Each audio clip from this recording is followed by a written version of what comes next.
10% ने भारतीयों का शोषण किया और जब सत्ता से अंग्रेज बेदखल होने लगे तो अपने चमचों और दलालों को शोषण की विरासत के साथ साथ धन संपत्ति जमीन जायदाद भी दे डाली।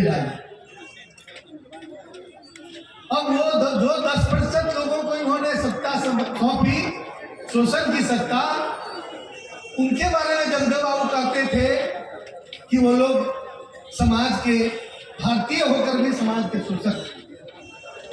और ये 10% का चक्कर लगातार चलता रहा। आज भी जनगणना में गणना जो हुई, जाति गणना, उसमें भी 10%, लगभग 85 और 90, 85 और 15 का मामला है। हमने कोई बात गलत नहीं कही, लेकिन उसकी समीक्षा गलत हमसे की गई और पूरे देश में बवाल करने की कोशिश की गई और बिहार के अंदर, बिहार से बाहर प्रताड़ित करने वाली बातें फोन पर हमें कही जाने लगी। हमने उसका जवाब दिया। आज वही हाल फतेह बहादुर सिंह जी के साथ, और फतेह बहादुर सिंह जी ने भी कोई वो बात नहीं, ऐसी बात नहीं कही जो उनको नहीं बोलना चाहिए।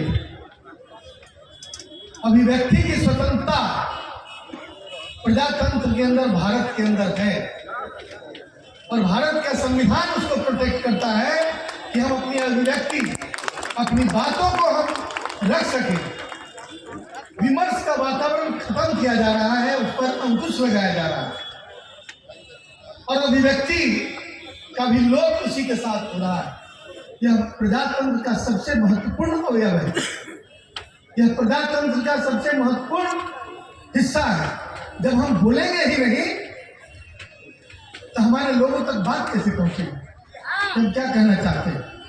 जब हम बोलेंगे नहीं तो किसी अत्याचार का प्रतिकार कैसे होगा। जब हम बोलेंगे नहीं तो हम अपने हक और हुकूक की लड़ाई कैसे लड़ेंगे। अब क्या किया जा रहा है कि आप बोलिए, माइक का लाइन वहीं से काट दिया जाए। जैसे मीडिया पर पूरा मीडिया ग्रुप, मीडिया हाउस, किसी न किसी रूप में मीडिया हाउस को या तो ब्लैकमेल कहिए या प्रलोभन कहिए, देकर उसे कब्जे में कर लिया गया। प्रजातंत्र में अभिव्यक्ति की स्वतंत्रता को समाप्त करने का यह नायाब तरीका है। या बोलिए, बोलते रहिए, कहीं दिखेगा ही नहीं, कहीं छपेगा ही नहीं, कहीं प्रसारित ही नहीं होगा।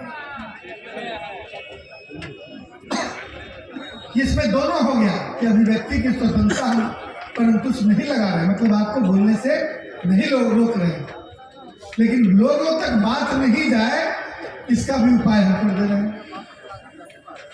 इलेक्शन लड़ने से कोई नहीं रोक रहे हैं, लेकिन कुछ और उपाय इलेक्शन कमीशन, जो कि एक स्वायत्त संस्था है, उसको हम मैनिपुलेट कर सकते हैं।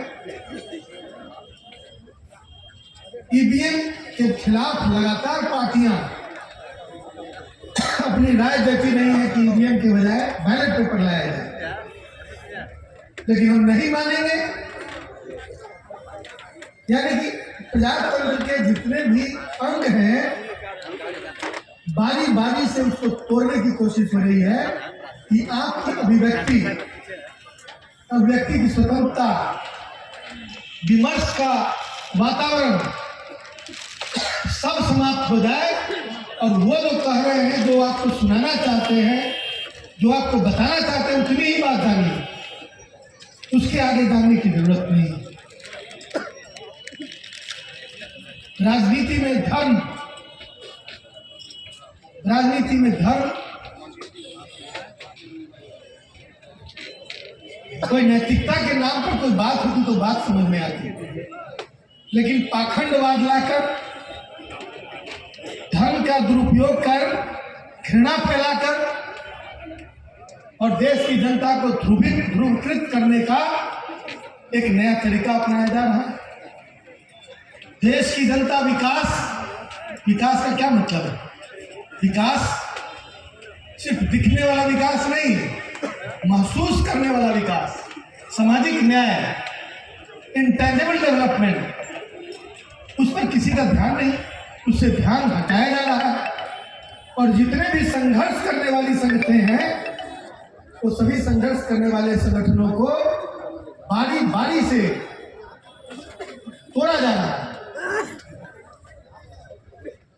या तो मिला लिया जा रहा है या समाप्त कर दिया जा रहा है। अभिव्यक्ति की स्वतंत्रता, पत्रकारिता की स्वतंत्रता, गौरी लंकेश की हत्या उसका एक उदाहरण है। आप खिलाफ में लिखिएगा तो आपके साथ कुछ भी हो सकता है। ये तमाम जो व्यवस्था बनाने की कोशिश हो रही है तो उसी ओर जा रही है जो कभी जर्मनी में हिटलर ने स्थापित करने की कोशिश की। आप सिर्फ इतना जानिए कि 5 किलो अनाज आपके पास कैसे जाएगा, उसके बाद आप भूल जाइए वोट, विमर्श, राजनीति,